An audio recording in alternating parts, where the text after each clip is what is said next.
PM Modi का परीक्षा पे चर्चा कार्यक्रम, छात्रों को दिए सफलता के मंत्र, एग्जाम में तनाव मुक्त रहने के दिए टिप्स।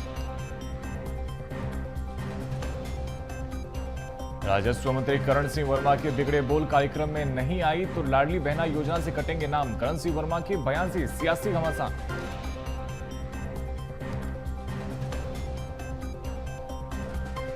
भोपाल में ब्राह्मण समाज का विरोध प्रदर्शन दूसरे दिन भी जारी, नीरज पांडे मनोज वाजपेयी पर एफआईआर की मांग, लखनऊ में एफआईआर के आदेश।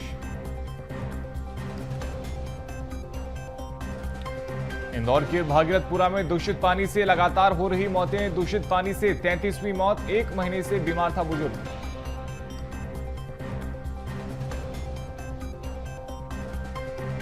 उज्जैन में स्वागत समारोह में हादसा, मंच पर गुब्बारे में लगी आग, आग लगने के कारणों की जांच जारी।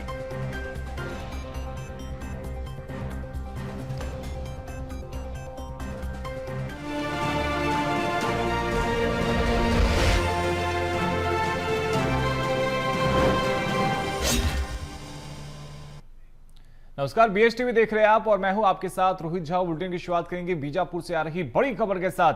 नक्सली और सुरक्षा बलों के बीच में मुठभेड़ लगातार जारी है। छत्तीसगढ़ महाराष्ट्र बॉर्डर पर सुबह से ही मुठभेड़ जारी है और C60 कमांडोज का 2 दिन से नक्सल ऑपरेशन यहां पर देखने को मिल रहा है। एंटी नक्सल ऑपरेशन में 3 नक्सली के मारे जाने की खबर अब तक सामने आई है और मुठभेड़ स्थल से AK-47 और साथ ही इंसास राइफल भी बरामद किया गया है और दोनों तरफ से लगातार फायरिंग जारी है, मुठभेड़ जारी है और अब तक 3 नक्सलियों को ढेर कर दिया गया। हालांकि आधिकारिक पुष्टि अभी तक इस मुठभेड़ को लेकर के नहीं हुई है, लेकिन 3 नक्सलियों को मार गिराया गया है। 3 नक्सलियों के मारे जाने की खबर अब तक आ रही है। तो ये बड़ी जानकारी आपको दे रहे हैं। छत्तीसगढ़ महाराष्ट्र बॉर्डर पर सुबह से ही मुठभेड़ देखने को मिल रही है।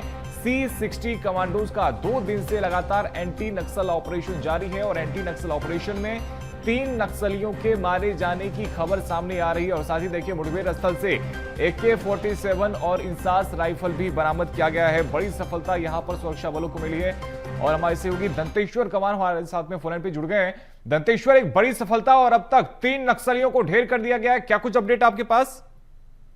जी आपको बता दूं, ये छत्तीसगढ़ और महाराष्ट्र के सीमावर्ती अबुझमाड़ के इलाके में महाराष्ट्र के जवानों के द्वारा C60 की जो टीम है वो 2 दिनों से एंटी नक्सल ऑपरेशन पे निकली थी और आज सुबह से ही जो है अब तक जो है 3 नक्सलियों के मारे जाने की खबर है, जिसमें बॉडीज में 2 पुरुष और 1 महिला नक्सली का शव बरामद किया गया, साथ ही AK-47 और 2 SLR भी बरामद किया गया। हालांकि बताया जा रहा है कि लगातार सुबह से जो रुक रुक कर चली मुठभेड़ के दौरान अब तक सर्चिंग में 5 से अधिक नक्सलियों के शव के बरामद होने की सूचना। हालांकि जो जानकारी ये है कि अब तक इसकी जो ऑपरेशन है वो लगातार कहीं ना कहीं दोनों ओर से हैवी फायरिंग चल रही है और लगातार जो ऑपरेशन के दौरान जो है इसमें 1 जवान के घायल होने की भी सूचना है और जिसे इवैक्यूएट करके वहां से नजदीकी उपचार के ले जाने के दौरान जो जवान है वो कहीं ना कहीं शहीद हो गया और लगातार जो ऑपरेशन है वो अभी भी जारी है। जी दंतेश्वर, देखिए 3 नक्सलियों को मार गिराया गया, आप ये जानकारी भी दे रहे हैं कि मुठभेड़ अभी भी जारी है, यानी कि जो मरने वाले नक्सली हैं उनकी संख्या और बढ़ सकती है।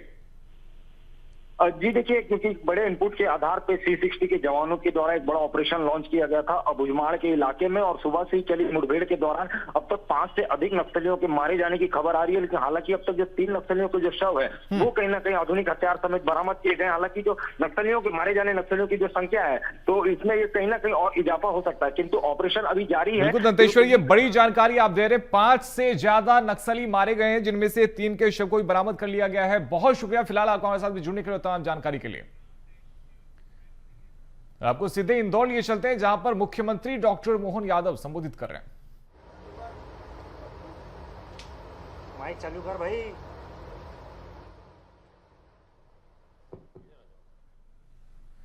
तो आयोजित इस एग्जीबिशन और इस कार्यक्रम में मंच पर विराजमान हमारे मंत्री माननीय तुलसीराम सिलावट जी, हमारे सबके वरिष्ठ नेता, पूर्व सांसद, पूर्व महापौर, कई दायित्वों का निर्वहन कर चुके माननीय कृष्ण मुरारी मोघे जी, इस अवसर पर माननीय विधायकगण, माननीय रमेश मेहदोला जी, माननीय गोलू शुक्ला जी, हमारे महापौर पुष्यमित्र भार्गव जी, महामंत्री गौरव रणदिवे जी, इस अवसर पर जिला अध्यक्ष सुमित मिश्रा जी, इस एसोसिएशन के अध्यक्ष सुरेश अग्रवाल जी हमारे सावन सोनकर जी, हरिनारायण यादव जी, इस कार्यक्रम में मंच पर विराजमान माननीय रुपेश राठी जी, माननीय रमेश अग्रवाल जी, इस मंच के सामने उपस्थित मध्य प्रदेश और देश भर से आए सभी व्यापारी भाइयों, आपका दोनों हाथ जोड़ के प्रणाम करता हूं। आपका मध्य प्रदेश सरकार की ओर से इस आयोजन के लिए धन्यवाद भी अदा करता हूं और बधाई भी देना चाहता हूं। सुरेश जी, आपको और आपके एसोसिएशन को जोरदार अभिनंदन करें। मां अहिल्या की नगरी में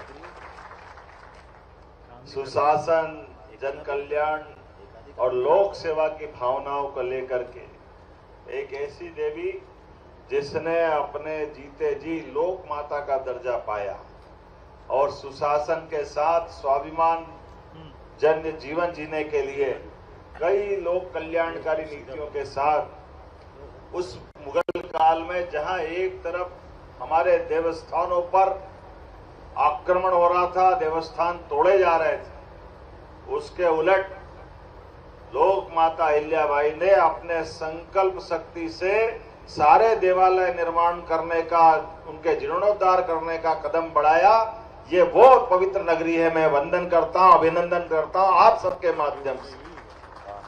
चाहे बनारस हो, काशी विश्वनाथ, सोमनाथ का मंदिर हो, उज्जैन, हर स्थान पर हमारे लिए परमात्मा की दया से हजारों लाखों साल से भारत की पहचान तो सोने की चिड़िया के नाते थी, लेकिन हमारी उस चिड़िया के माध्यम से जो स्वर्ण की चमक की लालच लोगों को लगी, उसने हमारी संस्कृति की धारा पर आक्रमण करने का प्रयास किया। अब कितने अच्छे लोग हैं हमारे यहाँ और कितने अच्छे मुहावरे बनते हैं। हमारे यहाँ वर्षों हजारों साल तक लोगों की दाल नहीं गली। ये मध्य प्रदेश की और देश की अपनी पहचान थी, लेकिन दुश्मन ने चालाकी से हमारे देवस्थान सहित हमारे सभी प्रतिमान और मान बिंदुओं पर आक्रमण करने का प्रयास किया। तो आज परिणाम हमको सबको मालूम है। आज लेकिन ये और कोई देश होंगे, कई सारे देश, जिनके आधार पर उनकी अपनी अपनी संस्कृति, वो पारस जिसकी अपनी पहचान थी, जिसके लिए जाने क्या क्या बोलते थे, ऐसे कई देश, उनकी लंबी कहानी है। अभी मैं इतने पे आता हूं कि हमारे यहाँ तो जब हम काम करने के लिए भी दाल को इतना रचा बसा लिया शरीर के अंदर कि कोई थोड़ा 19-20 आदमी कोई काम करने की बात करे तो उससे मुहावरा बोलते, ये मूंग और मसूर की दाल जरा देख तो सही, तेरा क्या क्या क्षमता है तेरी। अपने जीवन के अंदर दाल की क्षमता, प्रोटीन के आधार पर मुझे इस बात की प्रसन्नता कि दुनिया में सबसे बड़ा दाल उत्पादक कोई देश है और दाल का उपभोक्ता भी कोई देश है। वो गर्व है, वो हमारा अपना भारत देश है। इसलिए एक बार जोर से बोले, भारत माता की। हमारे लिए दाल के अंदर जो प्रोटीन है, उस प्रोटीन की ताकत कोई नहीं जानता, वो भारत वाले जानते। शाकाहारी घरों के अंदर भी दाल के बजाय किसी और चीज से काम चलाना बड़ा कठिन जाता है। दक्षिण भारत में सांभर चल जाएगा, लेकिन दाल का ही परिवर्तित रूप है। उड़द के आइटम उधर ज्यादा बढ़ जाते हैं, तो यहाँ सीधे तुअर की दाल गलाने का काम कर। दाल तो हमारी यही गलती है। दाल गलाने का जो तरीका है, मैं आज के इस अवसर पर जब हमने हमारी सरकार के माध्यम से यशस्वी प्रधानमंत्री श्रीमान नरेंद्र मोदी जी के 4 श्रेणियों में उन देश को आगे बढ़ाने का संकल्प लिया है। 4 वर्गों को अगर हम मजबूत कर देंगे तो देश अपने आप आगे बढ़ जाएगा। गरीब, महिला, युवा और अन्नदाता किसान। किसानों को लेकर के हमारी सरकार ने पूरे 5 साल का रोड मैप बनाया और 5 साल के कामों के बलबूते पर हर अलग अलग श्रेणीवार सबको प्रोत्साहन देकर के मध्य प्रदेश की सरकार बनने के साथ एक संकल्प हमने लिया है कि हमारे बजट को 5 साल में डबल करेंगे। इसलिए लगभग 15% की ग्रोथ रेट से हम आगे। तो ग्रैंडेक्स इंडिया के उद्घाटन समारोह में सीएम डॉक्टर मोहन यादव को सुन रहे थे आप। खबरों में आगे बढ़ते हैं। उज्जैन में भारतीय जनता पार्टी युवा मोर्चा के प्रदेश अध्यक्ष श्याम टेलर के स्वागत के दौरान हादसा हो गया। स्वागत मंच पर गुब्बारे में अचानक आग लग गई, जिससे आग का गोला निकला और मंच पर मौजूद कई लोग नीचे गिर गए। स्वागत समारोह में शहर के युवाओं ने भव्य स्वागत और आतिशबाजी की तैयारी की थी। मंच पर भाजपा युवा मोर्चा के कोषाध्यक्ष जयंत गरुण और साथ ही शहर अध्यक्ष संजय अग्रवाल और अन्य कार्यकर्ता भी मौजूद थे। लेकिन इसी दौरान एक हादसा हो जाता है। अचानक से यहां जो गुब्बारे कार्यकर्ता लेकर आए हुए थे, उन गुब्बारों में आग लग जाती है, जिससे कि मंच पर हड़कंप मच जाता है। और तस्वीरों में भी आपको दिखाएंगे किस तरीके से कार्यकर्ता गुब्बारा लेकर पहुंचे थे, लेकिन अचानक से गुब्बारे में आग लग जाती है और मंच पर देखिए हड़कंप मच जाता है। कई कार्यकर्ता नीचे गिर जाते हैं और स्वागत मंच पर ही गुब्बारे में अचानक से आग लग जाती है।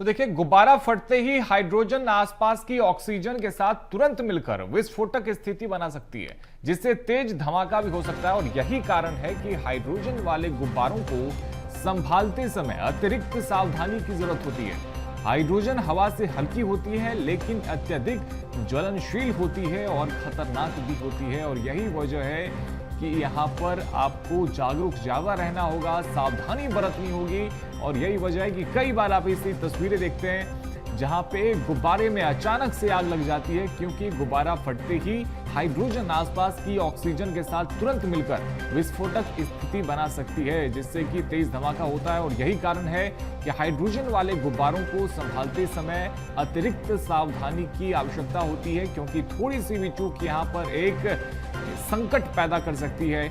और यही वजह है कि यहाँ पर अतिरिक्त सावधानी की आवश्यकता होती है।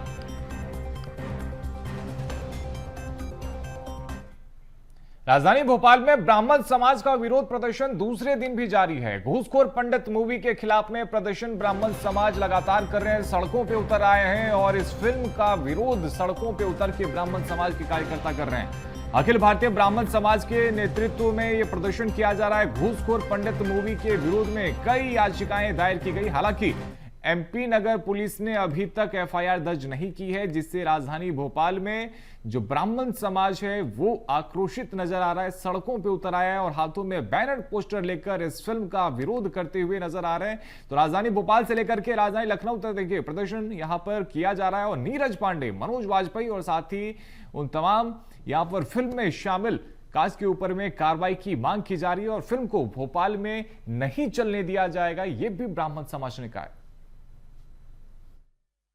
फिल्म घूसखोर पंडित को लेकर के दूसरे दिन आज अखिल भारतीय ब्राह्मण समाज का प्रदर्शन देखने को मिल रहा है, जहां पर ये लोग हाथों में पर्चा लेकर के और साथ ही साथ मनोज वाजपेयी की जो तस्वीर है उस पर जो है ये लोग लात भी चला रहे हैं, क्योंकि सीधे तौर पर इनकी ये मांग यही है कि जो एफआईआर है वो दर्ज की जाए। और सबसे बड़ी बात है क्योंकि अब तक एफआईआर दर्ज नहीं हुए और लगातार ये लोग प्रदर्शन कर रहे हैं। किन बातों को लेकर आप लोग प्रदर्शन कर रहे हैं? ये जो घूसखोर पंडित नाम के शीर्षक है, नेटफ्लिक्स पे एक फिल्म का वो किया गया, फिल्मांकन किया गया, जिसके अंदर के कंटेंट में गलत तरीके से ब्राह्मणों को प्रस्तुत किया गया। इसी विषय को लेकर कल से हम लोग प्रदर्शन में हैं। कल हम लोगों ने एसपी महोदय को ज्ञापन दिया एफआईआर के लिए, लेकिन अभी तक एफआईआर नहीं हुई और उनके द्वारा किसी तरह का इस पे फिल्म में रोक लगाने और वो करने के लिए कोई वो नहीं किया गया। इसीलिए आज ये प्रदर्शन उग्र प्रदर्शन के रूप में हम लोग इंगित करते हैं और ये प्रदर्शन पूरे मध्य प्रदेश में बड़ा उग्र रूप लेके आज उनके ऊपर एफआईआर नहीं होती है। ये बताइए, आप लोग फरसा लेकर के पहुंचे, क्या संदेश देना चाहते हैं इससे? संदेश यही देना चाहते हैं कि जब हम लोग अपना अस्त्र उठाते हैं तो प्रदर्शन का रूप बदलता है। इसके अंतर्गत किसी का कोई नुकसान हो जाए उसकी जिम्मेदारी हमारी नहीं है। देखिए, ये लोग जो है फरसा लेकर के पहुंचे हैं। इसके अलावा जो पोस्टर बैनर है वो हाथों में लेकर के यहाँ पर ये लोग पहुंचे हैं और सीधे तौर पर मांग यही है कि एफआईआर जो है वो की जाए, क्योंकि जो ब्राह्मण समाज है वो लगातार सड़कों पर उतर आया है और केवल सड़कों पर नहीं उतरा है बल्कि एफआईआर की भी जो है मांग की जा रही है। और जब तक एफआईआर नहीं होती तब तक ये लोग इसी तरीके से प्रदर्शन जारी रखने वाले हैं, क्योंकि जिस तरीके से ये प्रदर्शन हो रहा है वो कहीं ना कहीं एक चेतावनी भी है कि जो घूसखोर पंडित है उसको जो है बैन किया जाए और इसी की मांग को लेकर के ये लोग प्रदर्शन कर रहे हैं। कैमरा पर्सन प्रदीप के साथ रंजन भगत, BSTV भोपाल। अब आपके मन में सवाल आ रहा होगा कि आखिर क्यों घूसखोर पंडित फिल्म को लेकर इतना विरोध किया जा रहा है, विवाद की स्थिति बनी हुई है। तो देखिए, घूसखोर पंडित का टीजर रिलीज किए जाने के बाद दरअसल ये विवाद शुरू हुआ था। मुंबई के वकील आशुतोष दुबे ने टाइटल पर आपत्ति जताई, क्योंकि जिस तरीके से टाइटल में पंडित को लेकर के अपमानजनक शब्द कहे गए थे, घूसखोर कहा गया था, इसको लेकर विरोध जताया। नेटफ्लिक्स और फिल्म बनाने वालों को लीगल नोटिस भी भेजा गया। पंडित शब्द का इस्तेमाल घूसखोर के साथ किए जाने को लेकर के ये आपत्ति यहां पर जताई गई थी और नोटिस में दावा किया गया कि यह टाइटल अपमानजनक है, क्योंकि जिस तरीके से टाइटल में घूसखोर के साथ में पंडित का इस्तेमाल किया गया, उसको लेकर यहां पर नाराजगी जताई और फिल्म का टाइटल पंडित समुदाय की गरिमा पर ठेस पहुंचाता है और नोटिस में घूसखोर पंडित टाइटल को तुरंत हटाने की मांग की गई थी और टाइटल को असंवैधानिक और साथ ही सामाजिक रूप से भड़काऊ भी बताया गया था और इसलिए ही इसको लेकर के विरोध हो रहा है। मनोज वाजपेयी की फिल्म को लेकर लखनऊ में केस भी दर्ज हो चुका है, यानी कि पूरे देश भर में विरोध की स्थिति देखने को मिली और लखनऊ से लेकर भोपाल तक ब्राह्मण समाज सड़कों पर उतरकर प्रदर्शन कर रहा है इस फिल्म के नाम को लेकर के, डायलॉग को लेकर के। और घूसखोर पंडित का टीजर रिलीज किए जाने के बाद से ही लगातार इसका विरोध देखने को मिल रहा है। और इस संसद में राहुल गांधी के बयान पर जारी सियासत तब बिहार पहुंच चुकी है। बिहार कांग्रेस ने सोशल मीडिया प्लेटफॉर्म एक्स पर पोस्ट कर बीजेपी पर हमला बोला और लिखा है कि गद्दारों के दौर में सच्चाई का हौसला जिंदा है। पोस्ट में ज्योतिरादित्य सिंधिया, हिमंता बिस्वा शर्मा, साथ ही रवनीत सिंह बिट्टू, जतिन प्रसाद, आरपीएन सिंह, अशोक शंकर राव चौहान, साथ ही नवीन जिंदल, गुलाम नबी आजाद, रीता बहुगुणा जोशी सहित कई नेताओं का यहां पर जिक्र किया गया है और इसे सोशल मीडिया टीम ने पोस्ट किया है। बिहार कांग्रेस ने इसे सोशल मीडिया पर पोस्ट किया, जिसमें कई कांग्रेस के पूर्व नेताओं का जिक्र किया गया है और राहुल गांधी के बयान पर देखिए जो सियासत है वो लगातार देखने को मिल रही है और गद्दार को लेकर के, गद्दार शब्द का देखिए यहां पर इस्तेमाल किया गया है, क्योंकि इससे पहले प्रधानमंत्री नरेंद्र मोदी ने भी ये कहा था कि केवल सिख समुदाय को राहुल गांधी ने गद्दार कहा, सिख समुदाय का अपमान किया और उसके बाद देखिए अब अलग अलग नेताओं का जिक्र किया गया है और वो सारे पूर्व कांग्रेस के जो नेता थे जो अब पार्टी छोड़ चुके हैं, किसी और दल में शामिल हो चुके हैं या फिर भारतीय जनता पार्टी के साथ शामिल हो चुके हैं, उन तमाम नेताओं का जिक्र करते हुए उन्हें गद्दार करार दिया है। पन्ना से खबर, जहां आधी रात मौत का तांडव देखने को मिला। कच्चे मकान में भीषण आग लग गई और जिंदा जली बुजुर्ग महिला और पति भी झुलस गया। गंभीर हालत में गुनौर स्वास्थ्य केंद्र में इलाज उनका किया जा रहा है। खेत में बने मकान में दंपत्ति सो रहे थे, तभी अचानक से आग लग जाती है और मृतका के बेटे ने किसी असामाजिक तत्व द्वारा आग लगाने की आशंका जताई है। पुलिस हादसे की जांच में जुटी हुई है, लेकिन जिस तरीके से आग लगी उसके बाद अब बेटे ने यहां पर यह शक जताया है, यह आशंका जताई है कि किसी असामाजिक तत्व ने जानबूझकर यह आग लगाई थी, क्योंकि अचानक से आधी रात को आग लग जाती है कच्चे मकान में और इसमें जो बुजुर्ग महिला है वो जिंदा झुलस जाती है और पति भी गंभीर रूप से यहां पर घायल हो जाते हैं, झुलस जाते हैं, जिसके बाद स्वास्थ्य केंद्र में पति का उपचार किया जा रहा है। लेकिन खेत में बने मकान में अचानक से आग लगी, जिसके बाद अब मृतका के बेटे ने किसी असामाजिक तत्व पर आग लगाने की आशंका जताई है। सामान पूरा जल गया, आग का कोई पता नहीं। साथ में रहते थे लेकिन आज नहीं रुक पाए थे। यहाँ बच्ची भी रहती थी, छोटी वाली गुड़िया, इसको ले गया था घर में।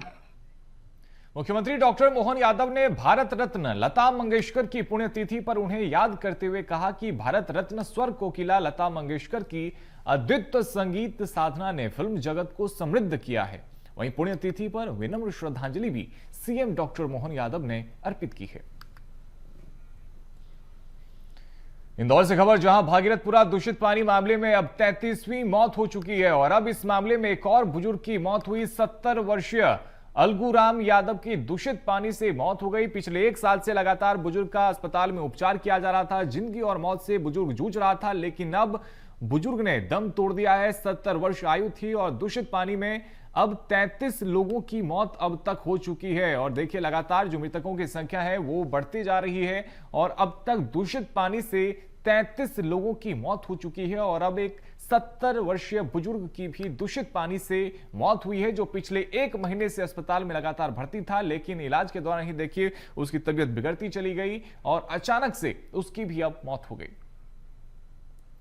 मध्य प्रदेश में लाडली बहना योजना को लेकर एक बार फिर सियासी विवाद खड़ा हो गया है। राजस्व मंत्री करण सिंह वर्मा ने सीहोर जिले के इछावर विधानसभा क्षेत्र में कार्यक्रम के दौरान कहा कि यदि लाडली बहनें सरकारी आयोजन में नहीं आई तो उनका नाम कट सकता है। मंत्री के इस बयान के बाद राजनीतिक हलकों में हलचल तेज हो गई है। बता दें कि इससे पहले रतलाम में मंत्री विजय शाह भी लाडली बहनों को लेकर ऐसा ही विवादित बयान दे चुके हैं, जिसमें उन्होंने कार्यक्रम में न आने वाली बहनों की जांच कराने की बात कही थी। सुनवाते हैं आपको। बहन अपने यहाँ 894 बहनों को 1500 रुपए महीना दे रहे हैं। आई कितनी बहनें? अब एक दिन बोलेंगे सीओ मैडम को, सब मैडम को सबको बुलाओ, बहना को नहीं आई तो नाम कट जाएगा उनका। दे देंगे यहाँ से रिपोर्ट। अरे भाई जो देता उसका बोलो। जो सरकार गरीब बहनों के जीवन में खुशहाली ला रही है, कम से कम 2 साल में बात आई थी और नहीं तो फिर जिनके ढाई तो बढ़ रहे हैं तो कौन अधिकारी भाई जब जांच के बाद ही देखेंगे बढ़ा रहे हैं, किसी को आधार में वो लिंक नहीं है ना, तो जांच में थोड़ा पेंडिंग कर देंगे तो पेंडिंग हो जाएगी।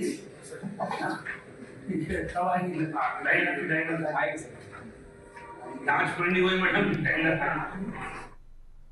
भोपाल में बीजेपी महिला मोर्चा की प्रदेश अध्यक्ष अश्विनी परांजपे ने मंत्री करण सिंह वर्मा के बयान पर प्रतिक्रिया देते हुए कहा कि जनता जानती है कि कांग्रेस किस तरह के बयान देती है और उन्हें कितनी गंभीरता से लिया जाता है। उन्होंने स्पष्ट किया कि मंत्री करण सिंह वर्मा का बयान उन्होंने नहीं सुना है और इस पर वही बेहतर जवाब दे सकते हैं। अश्विनी परांजपे ने कहा कि केंद्र और राज्य सरकार की योजनाएं बिना किसी भेदभाव के समग्र विकास के लिए लागू की जा रही है, जिनमें लाडली बहना और लाडली लक्ष्मी जैसी योजनाएं प्राथमिकता में है। उन्होंने दावा किया कि प्रदेश में बेटियों और महिलाओं को सशक्त करने के लिए लगातार काम किया जा रहा है। जनता भी जानती है कि कांग्रेस कितने गंभीर बयान देती है और जनता भी कितना गंभीरता से लेती है उनके बयानों को, ये हम सब जानते हैं। यहाँ सवाल बयान तो अभी मैंने नहीं सुना, लेकिन जो भी योजनाएं आती हैं, माननीय नरेंद्र मोदी जी समग्र का विकास करने की बात करते हैं और जो भी योजनाएं आती हैं वो किसी भेदभाव के आधार पर नहीं आती। जो भी योजनाएं आती है वो समग्र के लिए आती है, सबके लिए आती हैं और इस प्रकार का भाव भारतीय जनता पार्टी का नहीं रहता है, ये मेरा मानना है।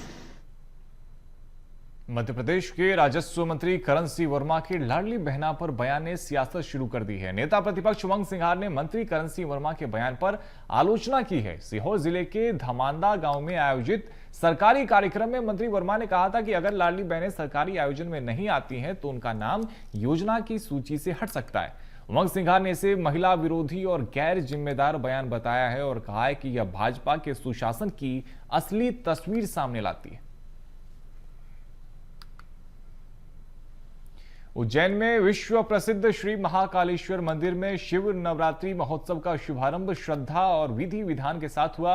उत्सव के पहले दिन परंपरा अनुसार सबसे पहले नैवेद्य कक्ष में श्री चंद्रमौलेश्वर जी का पूजन किया गया। इसके बाद श्री कोटेश्वर महादेव का विशेष पूजन, अभिषेक और आरती संपन्न हुई। बाबा महाकाल के भव्य श्रृंगार और अद्भुत दर्शन के लिए मंदिर परिसर में भक्तों का जन सैलाब उमड़ पड़ा। देखिए, शिव नवरात्रि महोत्सव का शुभारंभ हो चुका है और विधि विधान के साथ में यहाँ पर पूजा अर्चना की गई। विशेष आरती का भी यहाँ पर आयोजन किया गया। श्रद्धालु यहाँ पर बड़ी संख्या में सुबह से ही जुटे रहे और इस दौरान देखिए भव्य श्रृंगार भगवान महाकाल का भी यहाँ पर किया गया। उज्जैन में 82 वर्षीय राम सिंह चौहान ने देह दान कर समाज के लिए एक बड़ा उदाहरण पेश किया है। प्रशासन ने उन्हें गार्ड ऑफ ऑनर देकर सम्मानित किया। उनके परिवार के देहदान के संकल्प की भी सराहना की। मुख्यमंत्री डॉक्टर मोहन यादव ने राम सिंह चौहान के निधन पर दुख व्यक्त किया और देहदान के संकल्प को आमजन के लिए प्रेरणा बताया। तो देखिए, जिस तरीके से देहदान को लेकर के मुख्यमंत्री डॉक्टर मोहन यादव कई लोगों से यह आग्रह कर चुके हैं, कह चुके हैं कि उन्हें आगे आना चाहिए और जो भी देहदान करेगा उसे गार्ड ऑफ ऑनर से सम्मानित किया जाएगा। और इसी क्रम में जब उज्जैन में एक बुजुर्ग ने यह फैसला लिया कि उनकी मृत्यु के बाद उनके शरीर का दान किया जाएगा, देहदान किया जाएगा, उसके बाद यहां पर प्रशासन की तरफ से उन्हें गार्ड ऑफ ऑनर से सम्मानित किया गया। बुलेटिन फिलहाल इतना ही। खबरों का सिलसिला जारी है, आप देखते रहिए BH टीवी। धन्यवाद।